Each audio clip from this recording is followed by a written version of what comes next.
Muy buenas tardes. En la clase de hoy hablaremos sobre las normas de auditoría. Las normas de auditoría son principios y requisitos que guían el trabajo del auditor. Estas normas garantizan la calidad y uniformidad de la práctica profesional. Constituyen el marco de referencia para expresar opiniones técnicas. Responsables sobre los estados financieros son las reglas del juego en las que se centrará la auditoría. Es decir, aquí es donde el auditor va a determinar cuáles son las normas para realizar la auditoría.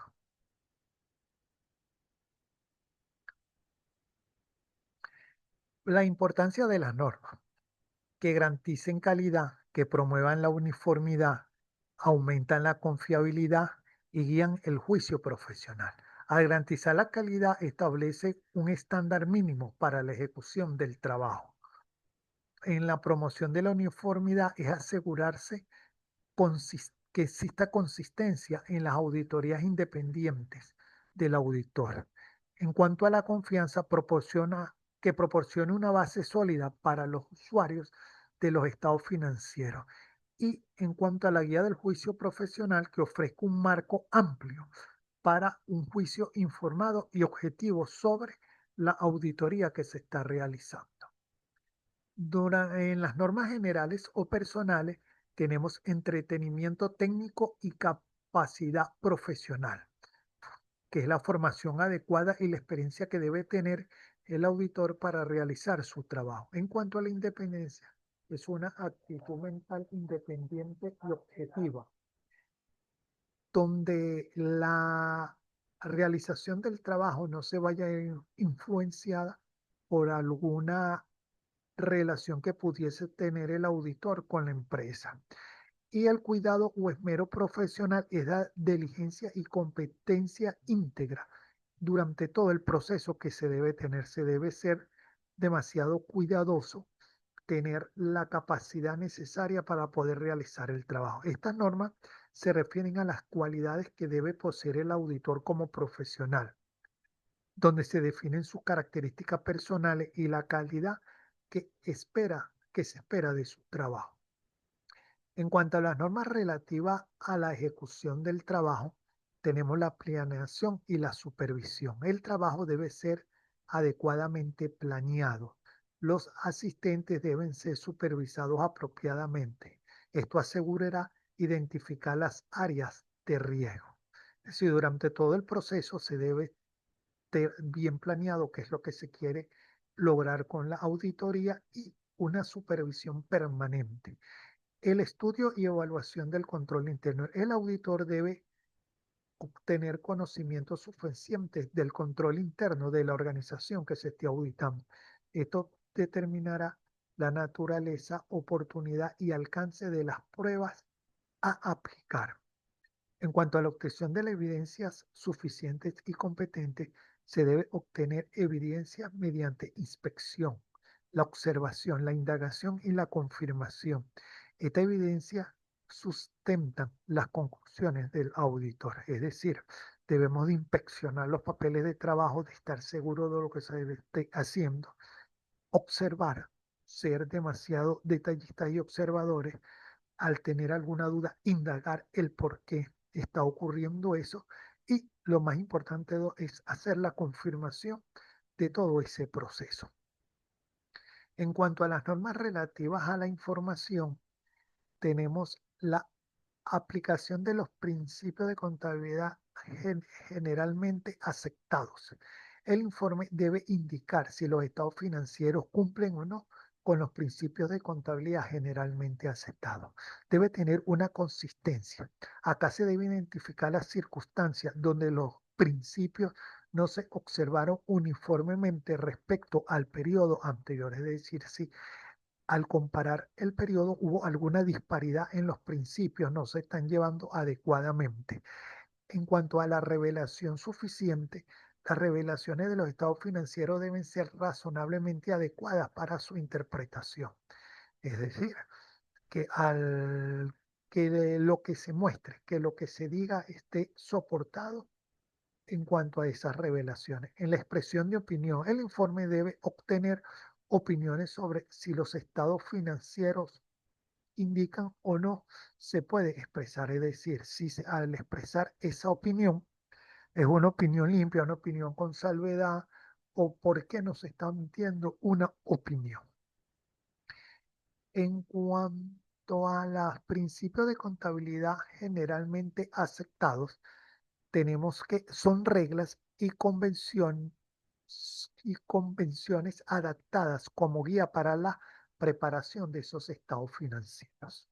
En cuanto a su aplicación, el marco que define cómo registrar, mediar y presentar las transacciones económicas. Los objetivos de los principios son información financiera consistente, comparable, transparente y útiles para la toma de decisiones. La variación puede variar entre países, con tendencias a convergencias internacionales, sobre todo sobre la nieve. Aunque se está adecuando que todas se hable el mismo lenguaje, siempre entre un país y otro puede haber alguna pequeña diferencia en cuanto a la adopción de las NIF. La validación y presentación de los principios de contabilidad. En el marco conceptual se deben establecer los objetivos y características cualitativas de la información financiera útil. Las normas contables específicas. Cada principio contiene reglas sobre la validación de transacciones y la presentación. En cuanto a las políticas contables, las empresas deben seleccionar políticas consistentes con los principios de contabilidad generalmente aceptados. Y en el proceso de auditoría, el auditor valida la correcta aplicación de esos principios. Es decir, que una vez revisado, debe validar que los principios de contabilidad se están aplicando de la manera correcta. Y en caso de haber alguna observación, deberá de hacerla. Definición y característica de la evidencia de auditoría. La evidencia de auditoría es toda información utilizada por el auditor para llegar a conclusiones. Incluye registro contable y cualquier otra información corroborativa, ya sea interna o externa de la empresa. El auditor basa su opinión profesional en estas evidencias recopiladas durante el proceso de la auditoría. A medida de que se va trabajando, se va recopilando esa información, se realizan las pruebas de que lo que se quiere lograr con la prueba sea fidedigno, que no pueda haber ninguna duda en cuanto al respecto sobre las pruebas o sobre esas evidencias que se recopilaron. No dejen, vamos a decir en términos de derecho, una laguna. No vaya a haber duda de ningún tipo. En cuanto a las características fundamentales, tenemos la suficiencia, cantidad adecuada según el riesgo evaluado, que se tenga la suficiente cantidad de información sobre la prueba que se está realizando, la competencia, que sea de calidad, que sea relevante, que sea de fiabilidad para respaldar la conclusión del auditor. En la relevancia, conexión lógica con la afirmación verificada. Y la fiabilidad depende de la fuente y la naturaleza de la evidencia, es decir, sea una fuente interna o externa, esa fuente debe ser fidedigna y que lo que esté diciendo se compruebe para poder respaldar la opinión. En el tipo de evidencia del auditor tenemos evidencia física, evidencia de confirmación, evidencia documental, evidencia testimonial y evidencia analítica. En cuanto a la evidencia física, es la inspección física de activos tangibles como inventario o maquinaria. Sí, es decir, que usted pueda palpar, ver, verificar, tocar, ver el estado de todas esas inspecciones, de todos esos activos. En cuanto a la evidencia de confirmación, respuesta directa de tercero a solicitudes de información específica, es decir, que cuando usted pregunte a una tercera persona sobre algún aspecto que a usted le interese, esas respuestas sean correctas y fidedignas. Tenemos evidencia documental, el examen de los documentos internos y externos, en un caso como facturas y contratos, que puedan soportar el examen o la evaluación que se está haciendo.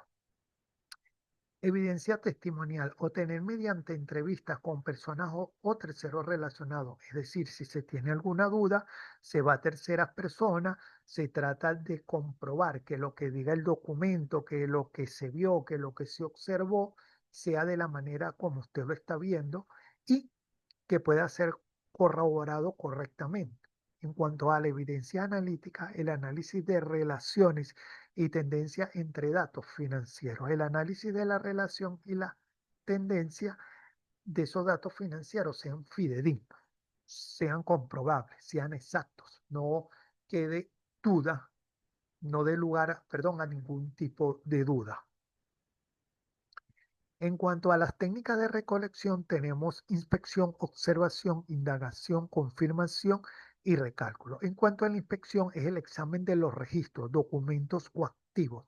Es verificar, observar, revisar todos aquellos documentos, registros o activos que demuestren el hecho, que lo que se está diciendo o que lo que se debió de haber hecho esté soportado.